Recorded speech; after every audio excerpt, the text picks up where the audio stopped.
இன்னைக்கு நம்ம ரீசெண்டா வந்திருக்க கிரிக்கெட் நியூஸ் பத்தி பார்க்கலாம். 17 வருஷம் கழிச்சு ஆர்சிபி இந்த வருஷம் தன்னுடைய முதல் கப்பே வாங்கினார்கள். மார்ச் மாசத்துக்குள்ள ஆர்சிபி டீம் விற்க போறாங்க என்ற நியூஸ் வந்துட்டு இருக்கு. ஆர்சிபி டீம் வித்ததுக்கு அப்புறம் நேம் எல்லாம் மாத்திட்டாங்க அப்படின்னா அவங்க அடிச்ச அந்த ஒரு கப் கணக்கிலே வராது.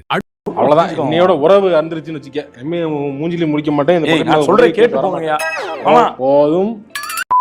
அடுத்த வருஷம் வரக்கூடிய 2026 T20 வேர்ல்ட் கப் எந்தெந்த ஸ்டேடியம்ல ஆட போறாங்க என்பதை பார்க்கலாம். இந்த T20 வேர்ல்ட் கப் மொத்தம் 2 நாட்டு நடக்குது. ஒன்னு ஸ்ரீலங்கா, இன்னொன்னு இந்தியா. இதுல இந்தியாவுல மட்டும் அகமதாபாத், கொல்கத்தா, மும்பை, சென்னை, டெல்லி மொத்தம் 5 ஸ்டேடியம் மேட்ச் நடக்குது. ஸ்ரீலங்காவில் கொழும்பு, அதுக்கப்புறம் கண்டி.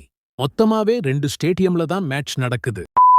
அதாவது நம்ம Indian women's team world cup win பண்ணதுக்கு அப்புறமா நிறைய மாற்றம் ஏற்பட்டு இருக்குன்னு நினைக்கிறேன். 2025 வேர்ல்ட் கப்ல மொத்தமாவே 8 டீம் ஆடி இருந்தாங்க. ஆனா 2029 வுமென்ஸ் வேர்ல்ட் கப்ல 10 டீம் ஆட போறாங்களாம் ஐசிசி சொல்லி இருக்காங்க. அவ்வளவுதான் நண்பர்களே, இந்த வீடியோ முடிஞ்சிருச்சு. அடுத்த ஒரு வீடியோல பார்க்கலாம். டாடா பாய் பாய்.